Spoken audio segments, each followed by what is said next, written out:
এই মাঘ মাসের শীতে রাত বাজে 12টা, পুকুরে যদি গোসল করে 7 দিন আর ভয়তে যাবি স্ত্রীর কাছে? কথা বলে। আরে ভাই, আপনার সাথে সাথে গোসল ফরজ না, আপনার উপর কখন গোসল ফরজ? এখন আপনাদের মধ্যে একটা ভুল মাসালা আছে, বলে দিব। আপনারা যখন বিয়ে শাদী করেন স্ত্রীর কাছে যান, হ্যাঁ, আরে ভাই যান তো লজ্জা পান কেন? যান না? এখন গোসল ফরজ হয় না, তা আপনারা মনে করেন আপনারা নাপাক হয়ে গেছেন, তাই মনে করেন। দেখছি 70-80 জন বক্তা ওয়াজে বসে এই কথাই কয়, যখন বিবির কাছে যাবেন গোসল ফরজ হবে, নাপাক থাকবেন, নামাজ পড়বেন না। আরে ভাই, মুমিন তো কখনোই নাপাক হয় না, তো বিবির কাছে গেলে কেমনে নাপাক হয়? এটা একটা প্রশ্ন। কথা বলেন। আপনাদের মনে জাগছে এটা? মুমিন কখনো নাপাক হয় না যতক্ষণ ঈমান আছে। কাফের কখনো পাক হয় না যতক্ষণ ঈমান আসবে না তার অন্তরে। সুবহানাল্লাহ। তা আপনি যখন স্ত্রীর কাছে যান, ফিজিক্যাল রিলেশন হয়, আপনি নাপাক হন না, আপনি হন জুনুব। কি হন? অর্থাৎ আপনার উপর গোসল ফরজ।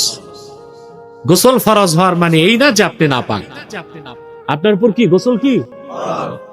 তাই নাপাক বলবেন? বলবেন জুনুবি। কি বলবেন? অর্থাৎ আমার উপর গোসল ফরজ হয়েছে। আরেকটা মাসালা বলে দিই, শীতকাল। কথা বলেন। Closely related with our daily life, আমাদের দৈনন্দিন জীবনের সাথে খুব সম্পৃক্ত। শীতকাল, মাঘ মাস, কনকনে শীত। স্ত্রীর সাথে রিলেশন করার পর দেখা যায় রাত 12টায় মাঘ মাসের কনকনে শীতে বুড়া গেছে গোসল করতে পুকুরে। কে কইছে এই কষ্ট করতে? এই মাঘ মাসের শীতে রাত বাজে 12টা, পুকুরে যদি গোসল করে 7 দিন আর ভয়তে যাবি স্ত্রীর কাছে? কথা বলে। আরে ভাই, আপনার সাথে সাথে গোসল ফরজ না, আপনার উপর কখন গোসল ফরজ? ইদা দাখালা ওয়াক্তুল ফাজরে, ফজরের টাইম এন্ট্রি করার পরে গোসল ফরজ। এর আগে আরামে ঘুমায় থাকেন নিয়ে আসা। হ্যাঁ, এর আগে যদি আপনি কোরআন তেলাওয়াত করতে চান, তাহাজ্জুদ পড়তে চান, তখন আবার ফরজ হবে। একটা কষ্ট থেকে বাঁচার ব্যবস্থাও বলে দিলাম। তাহলে মুমিন কখনো অপবিত্র হয় না, জীবিত থাকলেও কি, মারা গেল যেহেতু তার কি আছে, কাফের কখনো পবিত্র না, যেহেতু তার ঈমান না। এতটুকু বুঝাইতে পারলাম? আল্লাহ বলেছেন কদ আফলাহা মান তাযাক্কা, সফলতা লাভ করলো সেই যে তার হৃদয়কে পবিত্র করলো। হৃদয় পবিত্র হয় ঈমান আনলে। আর ঈমান যখন থাকে না, হৃদয়ে শিরক আর কুফর ঢুকে, তখন হৃদয় অপবিত্র হয়ে যায়, মানুষটাও অপবিত্র থাকে। কথা বুঝতে পারছি? এখন এই যে প্রায় তো 45 মিনিট বক্তব্য হয়ে গেছে, শিক্ষা কি নিবেন? টিচিং কি আজকে? টিচিং হচ্ছে এটা, জীবনে আমরা যাই করি শিরক আর কুফর করব না। যদি আমাদের অন্তরে শিরক আর কুফর না ঢুকে, যত বড় গুনাহগার হই, আমরা পবিত্র হৃদয় নিয়ে আল্লাহর কাছে উপস্থিত হতে পারবো। গুনার বোঝাও যদি থাকে, আল্লাহ পানিশমেন্ট দিলেও বেহেশত দিবেন, আর দয়া হলে পানিশমেন্ট ছাড়াও বেহেশত দিতে পারে। এটা বুখারী শরীফের হাদিস। আল্লাহর হাবিব সাল্লাল্লাহু আলাইহি ওয়াসাল্লাম ইরশাদ করেছেন, আমার উম্মতের কোন ব্যক্তি যদি শিরক আর কুফর না করে, শিরক কুফর যত গুনাহ থাক, ইনশাআ আকাবাহু ফাহুয়া ইলাল্লাহ, ইনশাআ আফা আনহু ওয়া ইনশাআ আকাবাহু। বুখারী শরীফ কিতাবুল ঈমান এই হাদিস এসেছে। কোন বান্দা যদি শিরক আর কুফর না করে, এটা আল্লাহর ইখতিয়ার। ইচ্ছে করলে আল্লাহ তারে শাস্তি দিবেন, ইচ্ছে করলে শাস্তি ছাড়াই বেহেশত দিবেন। কিন্তু কোন ব্যক্তি যদি পাহাড় সমান সোনার উপর আল্লাহর রাস্তায় দান করে, জনহিতকর কাজ করে, সত্য কথা বলে, মানুষের ক্ষতি না করে ভালো ভালো নীতিবাক্য আওড়ায় চরিত্র ধরে রাখছে, কিন্তু ঈমান যদি না থাকে, আমল নামায় শিরক আর কুফর থাকলে কোনদিনও সে আল্লাহর জান্নাতে প্রবেশ করতে পারবে না। পারবে? পারবে? তাহলে শিরক আর কুফর করবেন না। এছাড়া যদি আপনার হৃদয়টা পবিত্র রেখে মরতে পারেন, তওবা করলে তো 1 সেকেন্ডের জন্য জাহান্নামে যাবেন না। তওবা যদি নাও করতে পারেন, জাহান্নামে গেলেও অনন্তকালের জন্য আল্লাহ পরে বেহেশত দিবেন। হাদিস সাক্ষ্য, রাসূল করিম সাল্লাল্লাহু আলাইহি সাল্লামের একজন সাহাবী ছিলেন ওয়াহশী। কি নাম? এই ওয়াহশী নিজ হাতে আমির হামজাকে শহীদ করেছিল, রাসূলুল্লাহর আপন চাচাকে। সিরাত ইবনে হিশামে এসেছে, ওয়াহশী বলেছেন, আমি যুদ্ধ করতে উহুদে যাই নাই, আমি আল্লাহর হাবিবের চাচা আমির হামজাকে হত্যা করতে গেছি ভাড়াটে খুনি হিসেবে। ওয়াহশী বলেন, আমি সাইয়্যিদুশ শুহাদা, শহীদগণের মহান নেতা আমির হামজার সিনার মধ্যে বর্ষা গেঁথে দিলাম। হযরতে আমির হামজা রাদিয়াল্লাহু তাআলা আনহুর দেহ মোবারকটা উহুদ ময়দানে লুটায় পড়ল।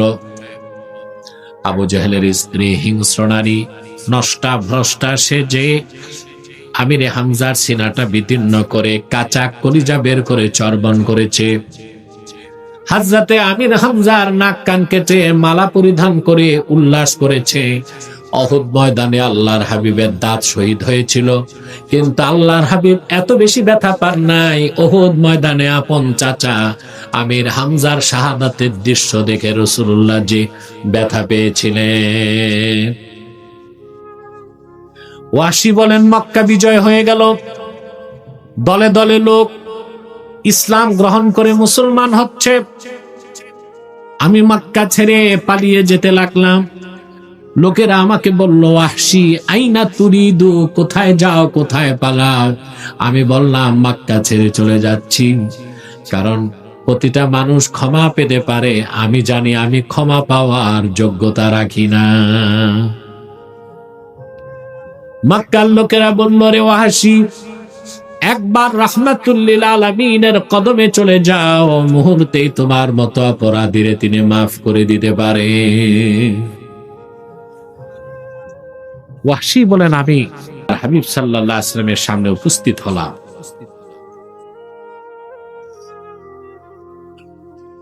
রাসূল করিম সাল্লাল্লাহু আলাইহি ওয়াসাল্লাম বললেন, তুমি কে? আমি বললাম, আমার নাম ওয়াহশী। কোন ওয়াহশী? আপনার চাচার হত্যাকারী। কেন এসেছো? ক্ষমা চাইতে, কালেমা পড়তে, মুসলমান হইতে।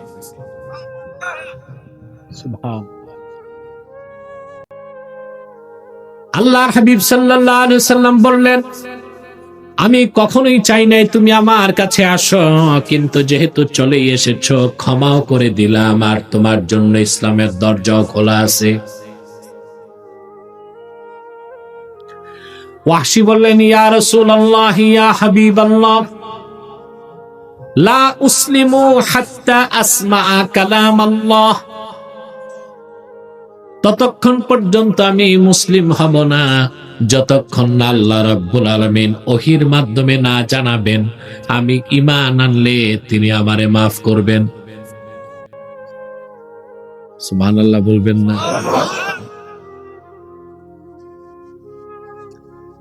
আল্লাহর পক্ষ থেকে ওহী আসে, والذين لا يدعون مع الله إلها آخر ولا يقتلون النفس التي حرم الله إلا بالحق ولا يزنون ومن يفعل ذلك يلقى أثاما। আল্লাহ ঘোষণা করে দিলেন, আর যারা আল্লাহর সাথে অন্য কাউকে ইলাহ বলে ডাকবে না, অন্যায়ভাবে মানুষ হত্যা করে না, জেনা করবে না, আল্লাহ তাদেরকে মাফ করে দিবেন। আর এই কাজগুলো যারা করবে কঠিন শাস্তির সম্মুখীন তারা হবে। ওয়াহশী বললেন, ইয়া রাসূলুল্লাহ সাল্লাল্লাহু আলাইহি ওয়াসাল্লাম, ইন্নী আশরাকতু বিল্লাহ ওয়া কাতালতু আন-নাফসাল্লাতী হারামাল্লাহু ইল্লা বিল হাক্কি ওয়া জানাইতু। আমি শিরক করছি, আমি আপনার চাচাকে শহীদ করছি, কতবার জিনা করছি তার তো হিসাব নাই। তা আমি মুসলমান হইলে লাভ কি? আল্লাহ তো মাফ করবে না, আল্লাহ তাআলা তো মাফ করবেন না।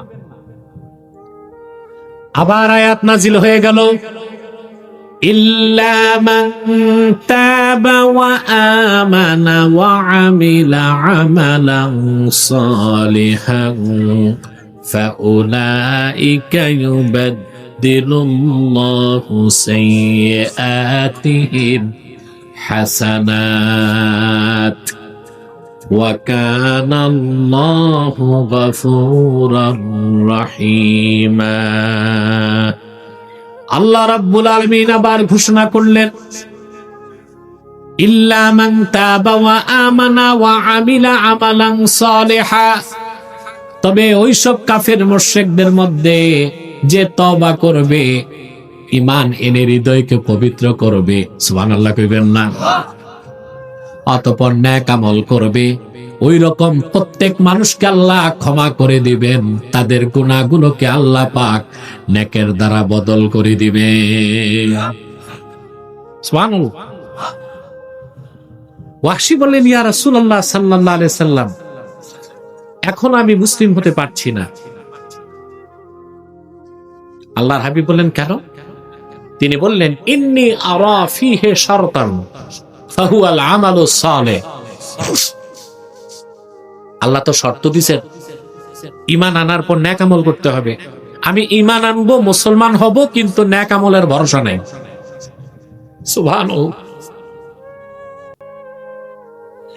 আবার আল্লাহর পক্ষ থেকে আয়াত নাজিল হয়ে গেল, ইন্নাল্লাহা লা ইয়াগফিরু আন ইউশরাকা বিহি ওয়া ইয়াগফিরু মা দুনা যালিকা লিমান ইয়াশা।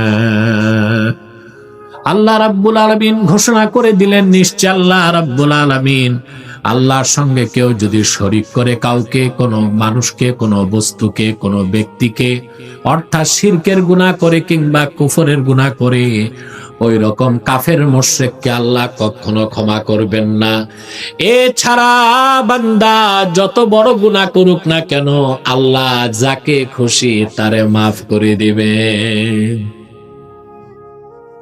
ওয়াহশী বললেন, ইয়া রাসূলুল্লাহ, ইয়া হাবিবাল্লাহ, এখনো মুসলিম হতে পারছি না।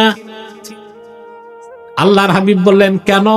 তিনি বললেন, আল্লাহ তো বলেছেন, ইয়াগফিরু লিমান ইয়াশা, আল্লাহ যারে চান তারে মাফ করবেন, যদি আমারে না চান। আল্লাহু আকবার। রাসূলুল্লাহর সাহাবীগণ তো ১৫০০ বছর আগে আল্লাহর কাছ থেকে বেহেশত লিখে নিছেন। আল্লাহু আকবার। এজন্যই তো আমরা বলি সাহাবায়ে কেরাম মিয়ারুল হক ওয়াল আদাল, সত্য ন্যায়পরায়ণতার মানদণ্ড বলেন। সুবহানাল্লাহ। আমার ভাইয়েরা, এবার আল্লাহর পক্ষ থেকে চূড়ান্ত ক্ষমার ঘোষণা আসলো। قل يا عبادي الذين أسرفوا على أنفسهم لا تقنطوا من رحمة الله إن الله يغفر الذنوب جميعا إنه هو الغفور الرحيم।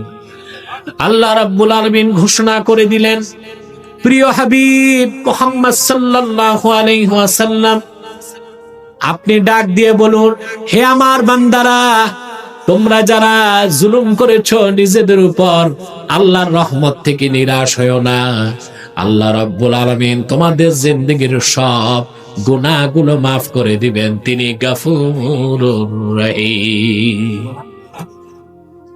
ওয়াহশী বললেন, হাতি ইয়াদাক উবাইউকা ইয়া রাসূলুল্লাহ, আয় আল্লাহর রাসূল, আপনার নূরের হাতটা বাড়ায় দেন, আর দেরি করতে চাই না।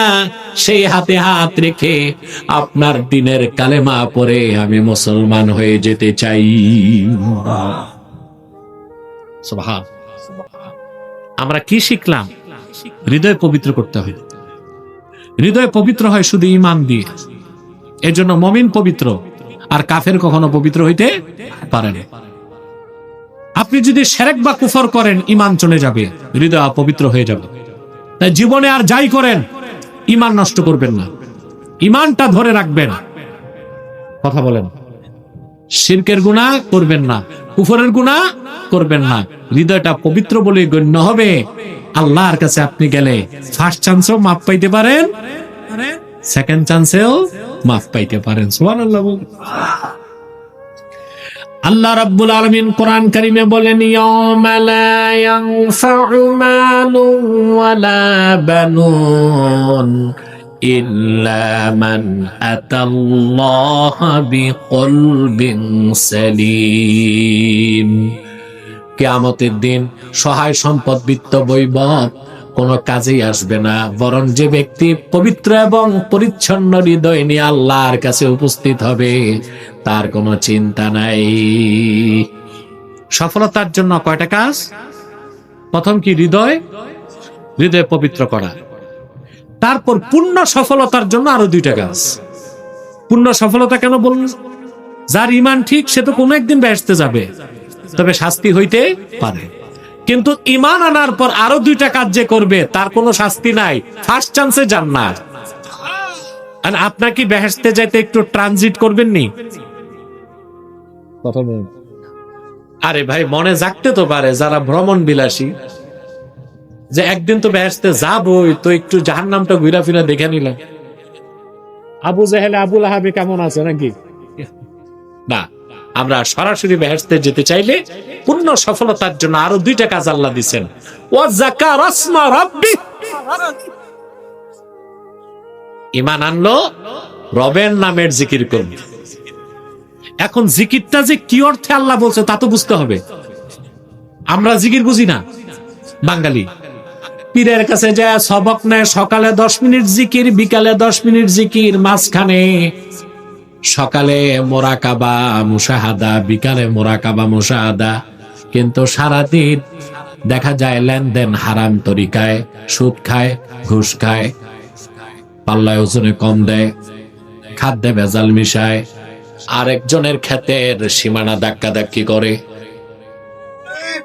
বিচার আচারে গেলে দুই দিক থেকে একটু পাইস বাইপাস। এটা নাই তো বুড়ি সঙ্গে আছে, বুঝছি। আগে বেশি ছিল, এখন তো কিছুটা কমছে না। সম্মানিত সুদী, সকালে জিকির ঠিক, বিকালেও জিকির ঠিক, মাঝখানে চুরি চামারি সুদ ঘুষ সবই চলতেছে। এইরকম জিকির আল্লাহ চায় না। ইমামে রাজি এই অংশের ব্যাখ্যায় কি লেখেন? সুবহানাল্লাহ। ইমাম রাজির ব্যাখ্যাটা শুরুতেই শুনিয়েছিলাম। তিনি বলেছেন, ইন্না মারাতিবা আমালিল মুকাল্লাফি সালাসা। বান্দার আমলের 3টা স্তর। তার প্রথমটাই হচ্ছে অন্তর থেকে শিরক কুফর দূর করা, দ্বিতীয়টা হচ্ছে ইস্তিহদারু মারিফাতিল্লাহি আযজা ওয়া জাল্লা ফিল কলবে। সর্বাবস্থায় আমার আল্লাহর মারিফতের পরিচয় অন্তরে থাকতে হবে, আমার আল্লাহ স্মরণ অন্তরে জাগ্রত রাখতে হবে। আল্লাহর মারিফত পেতে হলে হক্কানি আল্লাহ বুজুর্গদের কাছে যাইতে হবে। কথা বলেন। আল্লাহওয়ালা হক্কানি বুজুর্গ পীরের কাছে না গেলে মারিফত শিখতে পারবেন না। কিন্তু আপনারা হক্কানি পীরের কাছে কম যান, ভণ্ডদের কাছে বেশি যান, ঠিক না? পীর দুই প্রকার, এক প্রকার রাহমানি পীর, আরেক প্রকার শয়তানি পীর। ওলিও দুই প্রকার, এক প্রকার আউলিয়া উর রহমান, আরেক প্রকার আউলিয়া উর শয়তান।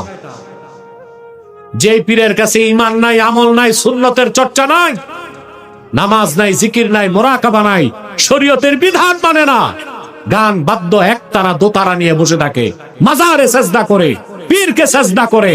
যে পীরকে সেজদা করা হয় ওই পীর মুশরিক, আর ওই রকম তরিকা বাতিল তরিকা, ভণ্ড তরিকা। এদের কাছে যাবেন না, এদের কাছে গেলে সব হারাবেন ইমান। আল্লাহ বুজুর্গ পীর খুঁজতে লঞ্চে উঠার দরকার নাই, আর বাসের পাশা ধরারও দরকার নেই। আপনাদের গোটা কুমিল্লাকে আবাদ করে গেছেন জনপুর খানদানের মুরব্বীরা, জানে? এই আপনার এই বুড়িচং, পুরা কুমিল্লাই বুড়িচংটায় 50 বছর ওজায়ের আহমদ আতিকি রহমতুল্লাহ খেদমত করছে। আমার মনে হয় না এমন কোন মহল্লা আছে যেখানে তিনি যান নাই। কথা বলেন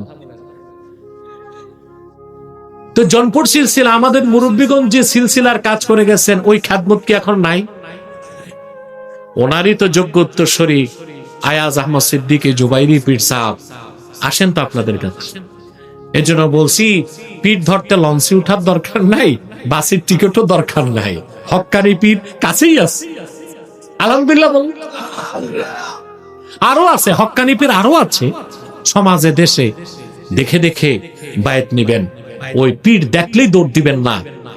আল্লাহওয়ালা বুজুর্গ পীরের সান্নিধ্যে না গেলে এলমে মারিফত শিখতে পারবেন না। তাইলে আল্লাহর জিকিরের অর্থ হচ্ছে আল্লাহর মারিফত অন্তরে, মারিফতের পরিচয় অন্তরে রাখতে হবে, আর আল্লাহর জিকির সব সময় দিলে থাকতে হবে। ওই এলাকায় দেখবেন মাতবর যেগুলো ঘুষখোর, রমজান মাসে দিনে বিচার করে না, রাতে বিচারে বসে। কেন? দিনে রোজা রাখে, রোজা নষ্ট হইলে তো বলে তারাবির পড়াইছো। 7 দিন রোজা রেখা তারাবি নামাজ পড়তে, তারপর একদিক বিড়ি ধরাইছে আর একদিক বিচার করে। পকেটে যেই দিক গরম বেশি, রায় ওই দিক যায়। বেটা আহমক, রোজা রাখছো যখন দিনে, তখনই আল্লাহ তাআলা দেখছে, আর রাতে দেখেন নাই। কথা বলে সর্বাবস্থায় আল্লাহর জিকির থাকবে কোথায়? অন্তরে। এই জন্য আল্লাহ বলেছেন ওয়া যাকার আসমা রাব্বি। 3 নাম্বার বলে দিয়েছেন আল্লাহ তাআলা সবচেয়ে বড় জিকির ফাসাল্লা, নামাজ পড়লো। সুবহানাল্লাহ। নামাজ ছাড়া ফার্স্ট চান্সে বেহেশতে যাবার কোন সুযোগ আছে? 5 ওয়াক্ত নামাজ পড়বেন না? আমি একটা প্রশ্ন করব, তারপর উত্তর দিবেন। না পারলে আমি উত্তরটা দিব, তারপর আমি চলে যাচ্ছি। চোর, জেনাকার, শরাবখোর, খুনি, এই 4 ধরনের লোক বড় অপরাধী না বেনামাজি? এটা বিশ্বাস করেন? কই নির্বাচনে তো চেয়ারম্যান, মেম্বার, এমপি ইলেকশন হইলে বেনামাজিরই ভোট পায়। কথা বলুন। চোররে দেয় না ভোট, হত্যাকারী খুঁড়িয়ে ডেডের ভোট দেওয়া যাবে না। শরাব খায় না, ও নেশা করে, কিন্তু ভোট দিচ্ছে না বেনামাজিরে। অথচ সবচেয়ে খারাপ কে? ইন্না তারিকাস সালাতি আকবাহু মিনাল কাতিলি ওয়াস সারিকি ওয়া মুদমিনিল খামরে ওয়াজ জানি। জেনাকার, হত্যাকারী, শরাবখোর ও চোর থেকেও নিকৃষ্ট হচ্ছে বেনামাজ। নামাজ পড়বা, যুবকরা পড়বা, ওয়াদা করো 5 ওয়াক্ত নামাজ পড়ার ওয়াদা করো। বলেন ইয়া আল্লাহ, ওয়াদা করছি আজ থেকে 5 ওয়াক্ত নামাজ জামাতের সাথে আদায় করব। যদি শয়তানের প্ররোচনায় নামাজ ছুটে যায়, তাৎক্ষণিক তওবা করে কাজা হিসেবে নামাজ আদায় করব। আল্লাহ কবুল করুক। মঞ্জুর। আমি